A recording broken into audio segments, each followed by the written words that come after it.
Joyeux bazar. C'est le bazar. C'est l'atelier des initiatives pour son joyeux bazar. Bonjour. Blablabla. Bisous. Ok. Bazar.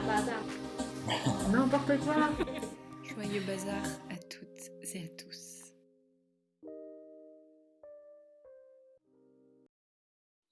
Bienvenue dans Joyeux Bazar, le podcast de l'atelier des initiatives avec un esprit do-it-yourself assumé qui met en avant les jeunes de son réseau.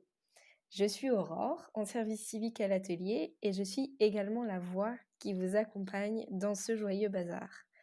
Notre 3e épisode est la continuité de notre podcast sur le songwriting avec les artistes du collectif Folk 44, une association qui favorise l'émergence de groupes folk en région nantaise. On continue donc les mini-interviews avec d'autres artistes du collectif cette fois-ci, et on va parler toujours de songwriting, pratique au cœur de la création de la musique folk. Le premier invité aujourd'hui est Vincent, ou Yodé de son nom d'artiste. Bonjour Vincent. Bonjour. Alors du coup, Vincent, qui es-tu? Est-ce que tu peux un peu te présenter? Donc, moi, c'est Vincent, 32 ans. Donc, du coup, je fais de la folk, indie folk. Alors, je suis un peu touche à tout. Je suis pas purement folk. J'aime beaucoup le jazz aussi. J'ai pas mal d'autres influences. Euh, donc, moi, j'ai toujours fait de la musique. Depuis que je suis tout petit, j'ai fait pas mal de piano. Mais j'ai toujours eu cette envie de créer mes propres chansons, en fait. J'étais un très mauvais élève, en fait. Mon prof particulier, il testait pas mal contre moi parce que j'apprenais pas mon solfège et toutes ces choses-là. Donc je suis un peu autodidacte. Après, j'ai appris la guitare et le chant tout seul en fait durant un voyage. J'ai acheté une guitare et je me suis mis à composer tout de suite. En fait, je suis pas passé par des phases d'apprentissage et de solfège tout ça. Donc, et je souhaite pas apprendre la musique en fait. J'ai jamais trop voulu. C'est vraiment le feeling quoi. Je posais les doigts sur la guitare, je regardais le son que ça faisait, et puis de là, le son qui venait, ça me donnait envie de faire d'autres sonorités, et au fur et à mesure, je créais des mélodies en fait. Et donc après, quand j'ai appris la guitare comme ça, après je me suis dit ah pourquoi pas chanter. Et du coup, je me suis mis à écrire des chansons, chose que j'avais jamais imaginé faire un jour. Donc, ouais. Et du coup, vu qu'encore une fois, on continue sur ce focus du songwriting et de l'écriture de textes sur ce podcast avec Folk 44, je vais te poser un peu les mêmes questions que tes collègues pour qu'on puisse comparer encore une fois vos façons d'écrire et vos façons de gérer votre art. Mhm. Et quel est le morceau que tu nous présentes aujourd'hui et pourquoi tu l'as choisi du coup? Alors, la chanson que je vais présenter aujourd'hui, c'est une chanson qui s'appelle Traces from an Old Memory, Mhm. donc des traces d'anciens souvenirs en fait. Et c'est une chanson que j'ai écrite pour mon grand-père, voilà, qui est décédé il y a bientôt un an maintenant. Et c'est une chanson particulière parce que je l'ai écrite avant qu'il décède, en fait, j'avais écrit. Et comment dire? C'est une chanson particulière. Elle me suit depuis le début, en fait. C'est une constante. Elle a suivi mon évolution musicale, en fait. Parce que ça Mm. fait à peu près 5 ans que je joue, et je l'ai composée peut-être au bout d'un an ou deux. Donc, en fait, elle m'a suivi tout le long le reste de mon évolution, on va dire. Dans le sens où elle a eu plusieurs versions. Là, je suis à la 3e version, en fait. Donc, c'est pour ça, en fait, D'accord. je présente une chanson, mais je sais pas quelle version présenter. Il y en a 3. Parce que, et du coup, les versions, tu parles de la composition surtout au niveau musical ou du texte aussi qui a peut-être évolué? Ouais, alors en fait, il y avait une version de base que j'adore, hein, c'est vraiment une de mes chansons préférées, et parce qu'elle a beaucoup de sens aussi pour moi, et puis c'est beaucoup de souvenirs, tout ça. Et en fait, un jour, j'ai voulu l'enregistrer un peu en mode studio, en home studio, quoi, avec du piano, rajouter des voix, des chœurs, d'autres guitares, compléter un peu tout ça. Et en fait, je suis parti sur. je sais pas, au fur et à mesure, j'ai déformé la chanson. Et c'était plus la même chanson au bout d'un moment, parce que je rajoutais tellement de choses et je modifiais tellement de choses. Et Mmh. puis au final, le texte, ça n'allait plus. Du coup, j'ai commencé à modifier le texte aussi. Et à un moment, je me suis dit, bon, bah, c'est plus la même chanson, là. Il faut que, il faut Et tu que soit je m'arrête là et je reviens en arrière, ou soit je fais une branche, en fait. Et du coup, c'est ça que ça a créé une deuxième chanson. Donc j'ai gardé mmh. la première en acoustique et je suis parti sur un truc plus complet, hein. Et de là est née une troisième version encore après, parce que j'ai voulu rajouter un côté jazz après, mais c'est pareil, c'est parti sur autre chose. Donc tu fais des chansons en arborescence, en fait? Ben oui, oui, bah, celle-ci surtout en fait, c'est vraiment celle-ci c'est un peu sa particularité. Donc, on a été un peu, bousculés dans notre connexion avec Vincent, mais c'est les aléas du pas direct du tout, mais ça va dans notre, esthétique do it yourself de Joyeux Bazar. Donc on continue, avec cette interview et Vincent. Je pense qu'on était à une question qui était plus liée du coup à ton écriture de texte. Combien de temps ça avait mis en tout, d'écrire cette chanson? Parce que tu as dit qu'elle avait, beaucoup évolué par rapport à ton histoire, par rapport Mmh. à tout dans le temps. Oui, Et où est-ce que tu étais? Est-ce que c'était, à des endroits différents, de ta vie, voilà, combien de temps ça a pris? Et on a vu que c'était, ton inspiration, c'était surtout ton grand-père, mais si tu peux ouais. nous en dire un peu plus? Donc bah, l'écriture en elle-même du texte, l'idée principale souvent c'est une idée qui va venir comme ça. Des fois il peut y avoir des pages blanches, hein, pendant des mois. Et quand il y a une idée, souvent après ça s'écrit, assez facilement. Donc je mets toutes les idées, sur papier. Des idées pas de phrases, mais c'est des images en fait, parce que moi dans mes textes, j'aime bien imager les choses. Mmh. Hem, donc une fois que j'ai les idées en tête, après il va y avoir, toute la phase de finalisation de la chanson en fait, enfin de modelage on va dire, pour que ça colle à la mélodie. Donc en fait, c'est pour ça, comme j'expliquais, je suis pas, quelqu'un qui va juste chanter un texte sur une mélodie, mais j'aime bien quand le texte, il fait corps avec la mélodie, en fait. Donc je Mmh. vais beaucoup travailler les rimes, les mots que je vais utiliser. Des fois, il y a des mots qui vont avoir tout leur sens, mais au niveau du son, en fait, ça va pas me convaincre et ça va pas me transporter. Mmh. Donc du coup, je vais toujours être dans cette recherche du mot qui va faire que ça va bien sonner avec la note, du rime, voilà, Mmh. je suis Bah, assez là-dessus, en fait. Je suis pas toujours dans cette histoire aussi d'être un peu, dans la sensation plutôt que dans la ouais, technique classique, quoi, comme tu nous as dit au ouais, c'est départ. ça, ouais. Mais du coup, c'est une technique, enfin, c'est une technique, c'est une façon de faire qui prend beaucoup de temps, quoi, parce que des fois, sur une phrase, je vais passer, une après-midi ou une journée complète sur une phrase, trouver le bon rime, mais en même temps, il faut que ça veuille dire ce que j'ai envie de dire. Donc Ouais. c'est des fois, ça prend du temps, quoi. Et puis tant que je suis pas satisfait, je vais pas passer après. Je suis très tenace là-dessus, hein, je Et et du coup, donc ce texte, bah, il parle du coup, de mon grand-père, en fait, qui avait une manière, bien à lui de raconter les choses et en fait, il était bah, à ce moment-là, il commençait à être, vieux, hein, parce il approchait des 90 ans, il perdait la vue, mais il avait toujours, en fait, cette cette façon, il racontait tout le temps ses souvenirs, tout le temps. Il parlait pendant On pouvait l'écouter pendant des heures à raconter, et en fait, pour lui, c'était un moyen de revenir en arrière un peu, et dans cette chanson, c'est ce que j'essaye de dire, en fait, mmh. comment dire? Qu'il retourne dans son passé et se rappelle les choses justement pour, dessiner la carte de sa vie et essayer de retrouver le chemin du retour, en fait, pour manquer la dernière partie, quoi, qui est la mort au final.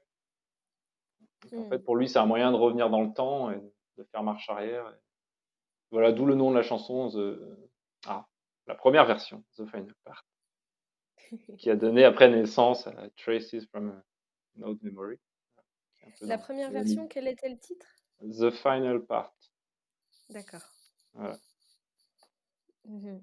Et je change un peu de sujet du coup, mais je suis assez intriguée par ton nom d'artiste Yodé. Oui. Où est-ce que d'où ça vient? Bah, tout simplement, c'est moi je suis né à Concarneau dans le Finistère. J'ai toujours vécu au bord de la mer et toutes mes Mmh. activités ont toujours été tournées autour de l'océan en fait et du coup iodé, ça paraissait c'était un joli mot et puis, dans le sens où je suis salé quoi. Ouais. Bienvenue au club, je viens de la côte vendéenne, je comprends le Ah! Oh besoin bah, de iode. tout à fait. Oui, On pour moi, boit c'est de vraiment un l'océan. besoin. Moi, c'est Ouais, moi vraiment, aussi. à Nantes, j'étais justement quand je vivais à Nantes, j'étais assez triste, parce que je trouvais que Ouais, c'était loin de la mer au final. Quand on a ouais, je toujours suis assez habité à 5 minutes de la mer, bah, 1 heure, c'est plus pareil. oui, c'est vrai, c'est vrai. Bah, on a quand même de la chance de pas être trop loin, donc ça, c'est chouette. Oui, ouais, c'est vrai.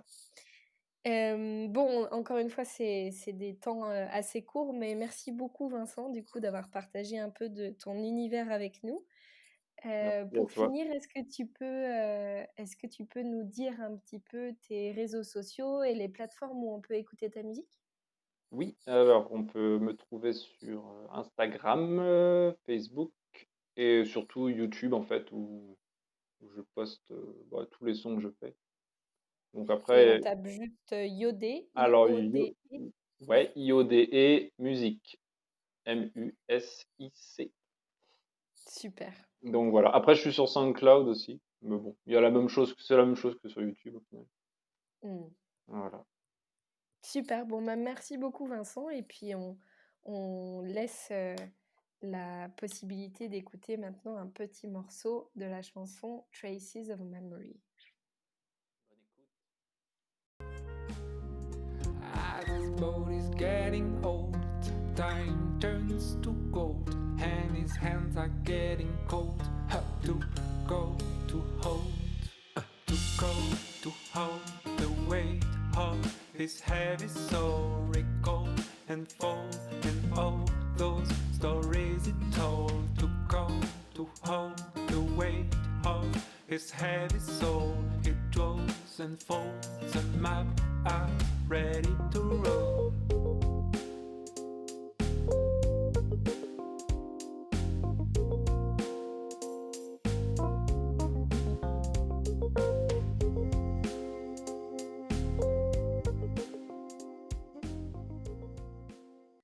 Notre deuxième et dernière invitée de cette seconde émission dédiée au songwriting, du coup à l'écriture de textes avec les artistes de Folk 44, c'est Jérôme ou Géronimus de son nom d'artiste. Bonjour. Bonjour Jérôme. Bonjour. Est-ce que tu peux, s'il te plaît, te présenter un petit peu pour qu'on sache, qui tu es en tant qu'artiste? Bon, je m'appelle, Hieronymus, hein, pour le Ah, Hieronymus, ouais. pardon. Non, non, mais c'est pas grave. Non, Hieronymus, mais c'est sûr qu'en arrivant en France, j'imaginais bien que ça serait prononcé de 10 000 autres façons. Donc, Géronymus, pour ceux qui veulent, la version originale, c'est Hieronymus, voilà. Et donc voilà, je suis un auteur-compositeur, interprète, j'ai ce projet solo, donc Hieronymus depuis 3 ans, 3-4 ans, ouais. J'avais un autre groupe avant en Allemagne, qui a duré 7 ans, qui s'appelait Two Wooden Stones. Et puis voilà, donc je me suis lancé dans cette aventure, solo, même si le projet est en train d'évoluer en ce moment en duo avec, la fabuleuse Cécile Lacharme, au violoncelle. Voilà, et puis bah, ça reste ouvert aussi à d'autres collaborations évidemment. Mais là, on en est à ce niveau-là actuellement. C'est un duo maintenant et on fait j'appelle ça de la folk rock épique. Voilà. Ah, Mmh. est-ce que tu peux nous expliquer un peu ce que serait la folk rock épique, du coup?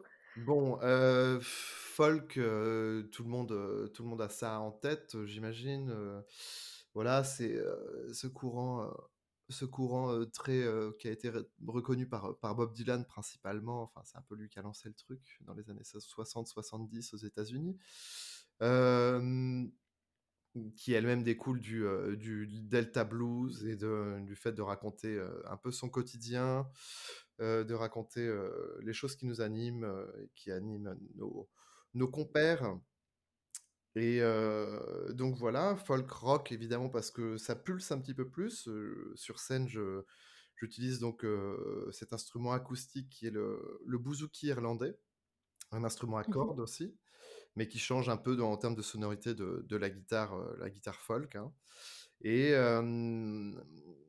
et je dynamise ça aussi avec une grosse caisse et des percussions au pied, donc ça fait un peu un orchestre. Voilà, mais c'est aussi ce qui permet voilà, de dynamiser, de donner un petit peu plus de punch, à des morceaux qui, sinon je pense, seraient un petit peu mous à mon goût. Voilà. OK. Voilà et épique, pourquoi épique? Parce que, Hieronymus, c'est, comme son nom l'indique, très empreint de culture, traditionnelle, heu, gréco-romaine. Donc en fait, les textes que j'écris et les mélodies que je cherche sont très empreints aussi de la musique, des musiques du monde et des musiques traditionnelles d'autres époques et les textes aussi, qui sont toujours très métaphoriques pour parler de oui, de choses qui m'animent, hein, de choses, je vais pas réinventer la musique ni l'écriture de textes, hein, mais j'aime beaucoup écrire, en métaphore et donc l'Hieronymus, c'est un peu ce personnage un peu atemporel, et voilà. Un mélange de plein de choses du coup. Oui. Vu que tu nous as parlé du fait que tu aimais beaucoup, écrire, avec des métaphores, notamment tes textes, Mmh. ça m'amène à te demander quel est le morceau que tu nous présentes aujourd'hui et du coup pourquoi tu l'as choisi? Alors j'ai hésité, hein, Aurore, quand tu m'as demandé, de proposer un morceau, c'est pas par ego, mais j'en aurais bien présenté 5, parce que c'est difficile voilà, de de tout expliquer en un morceau. C'est même très difficile de tout expliquer en un album, sinon on n'en ferait qu'un et ça suffirait pour la vie d'un homme. Bon, le morceau que je présente, j'en avais 2 en tête, donc je vais faire une petite digression en parlant de celui dont j'aurais pu parler aussi qui s'appelait, 1984, Mmh. 1984, qui est voilà, un morceau que j'ai écrit, au tout début, en fait. C'est un peu la naissance de Hieronymus et mais bon, c'est un morceau qui malheureusement est un petit peu trop dans l'air du temps, hein, puisque c'est une référence à Mmh. George Orwell et c'est vrai que c'est un morceau Bah que j'ai oui, écrit oui. il y a 4-5 ans et on est en plein dedans donc je laisserai les auditeurs, aller chercher s'ils veulent l'écouter, 1984. Je l'ai mis en ligne sur mon SoundCloud et puis voilà, ils se feront leur avis là-dessus. Mmh. Mais je me disais qu'on n'allait pas trop déprimer les gens avec ça, donc je préfère parler de Driven. Voilà. D'accord. Et du coup, Driven, au niveau de l'écriture de ce morceau, est-ce que tu as aussi composé la musique peut-être? Est-ce que tu as seulement écrit le texte? Comment un peu ça s'est passé? Quelles ont été tes inspirations?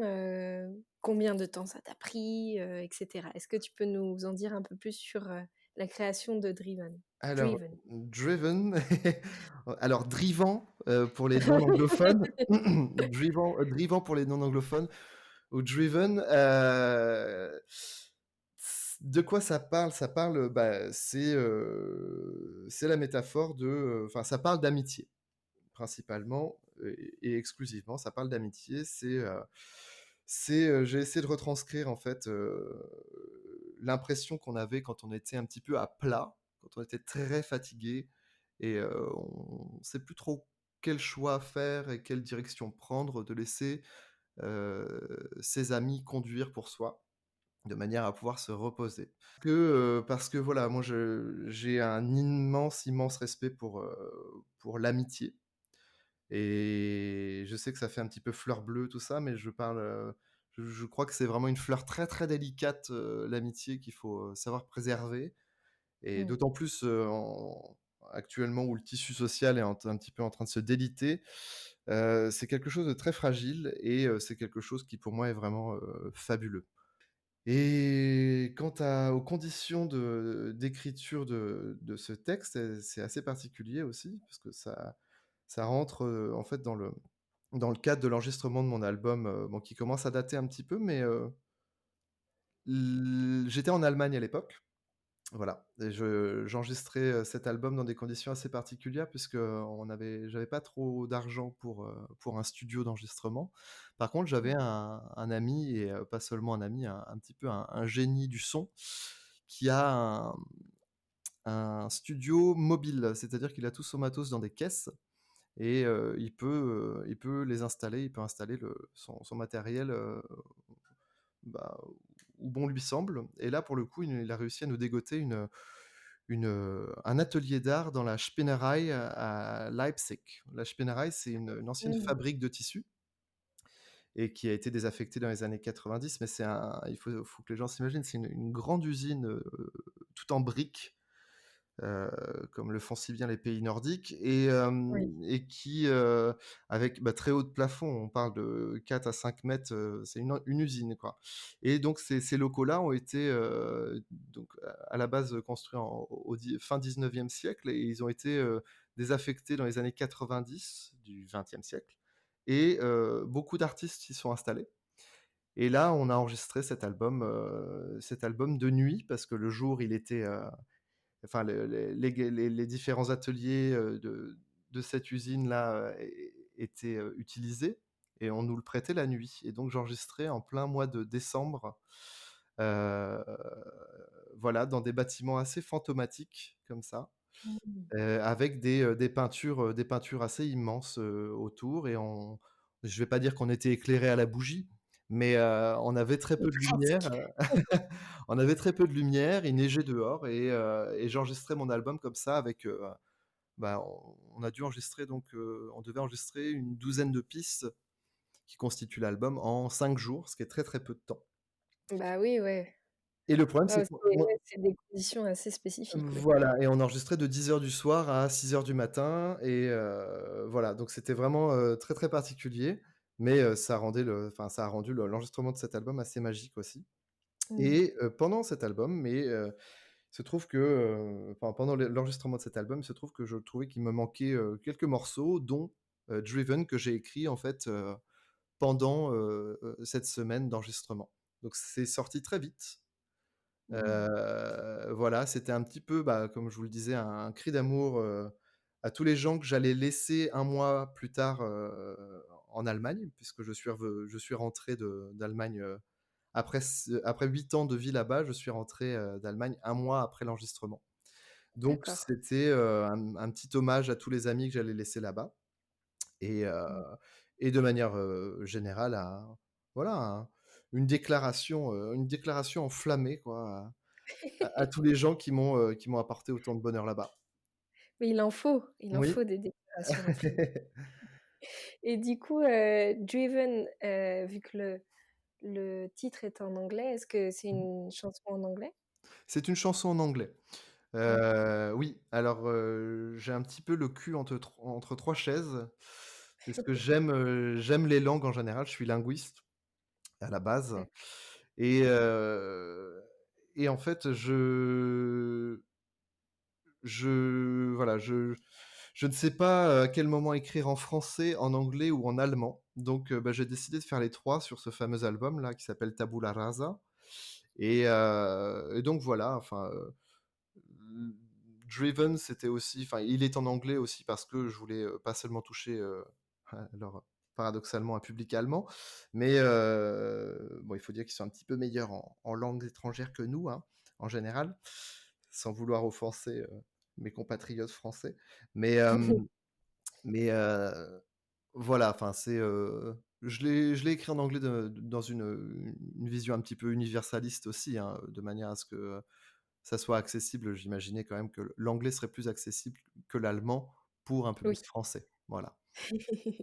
Super. Ouais, Mmh. donc parce que je te pose cette question-là parce que, tes collègues du coup de Folk 44, tous ceux que j'ai pu, avec qui j'ai pu discuter, la plupart, écrivent en anglais, Ouais. qu'ils soient, français ou non, et donc je me demandais, si c'était juste plus facile de trouver des rimes ou des façons de décrire ce sentiment en anglais, ou si c'est juste que le français est un peu trop compliqué pour écrire, je ne sais pas, mais en tout cas, ça a Mmh. l'air d'être la langue un peu, hem, 1re, en tout cas au niveau de votre collectif peut-être?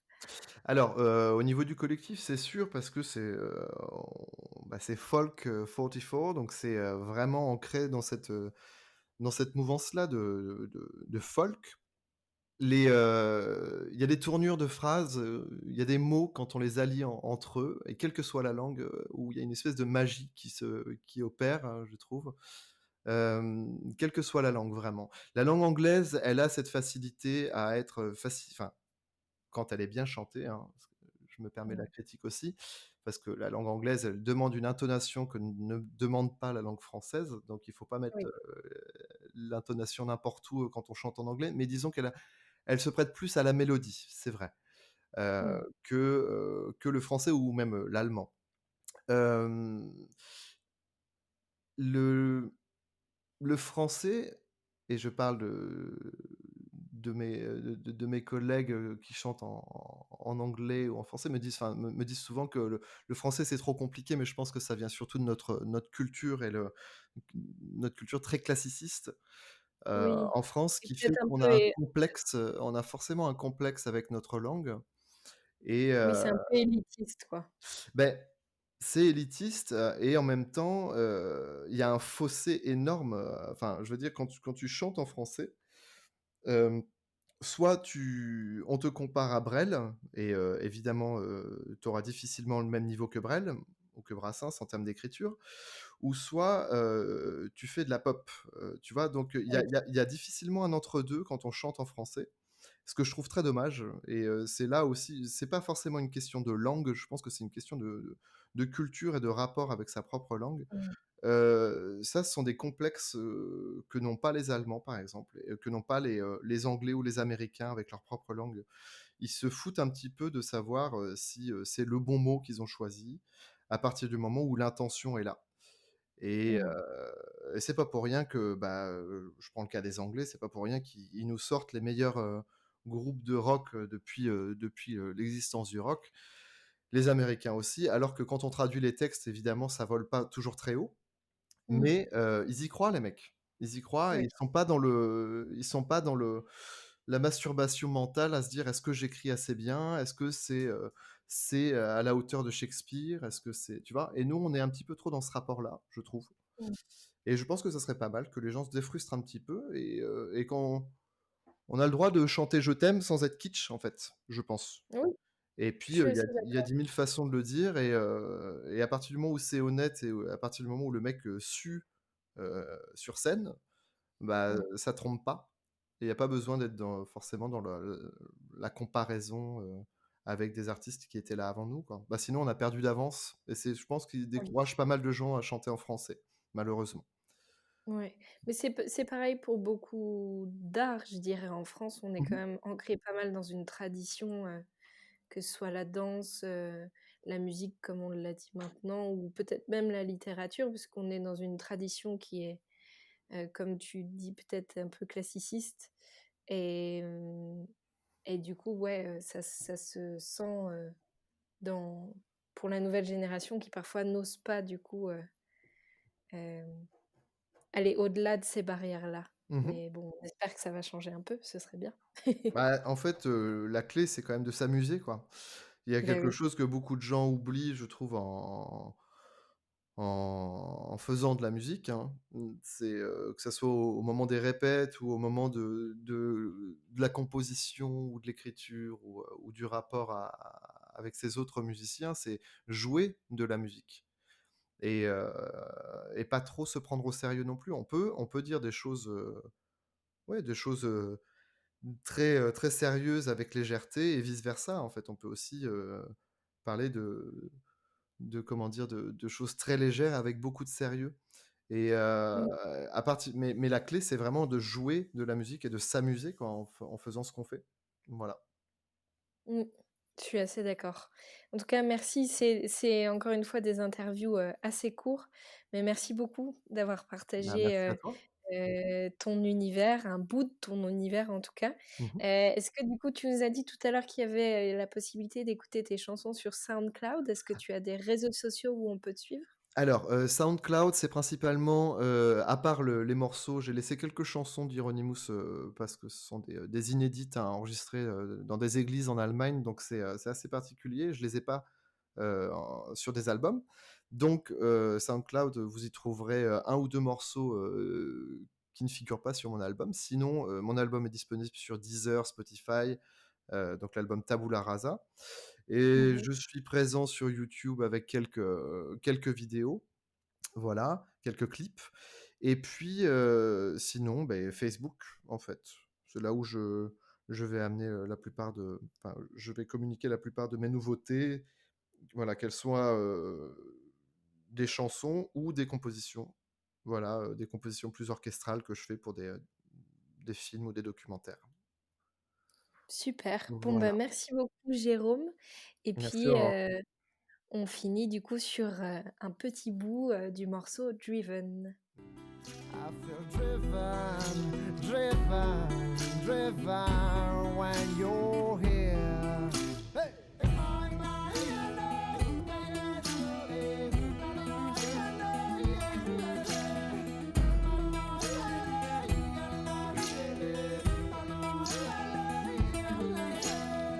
With my half-closed eyes, I'll enjoy being rocked by the ties on the stones with the radio on. Every thorn, every bend, every slope we surmount. Joyeux bazar.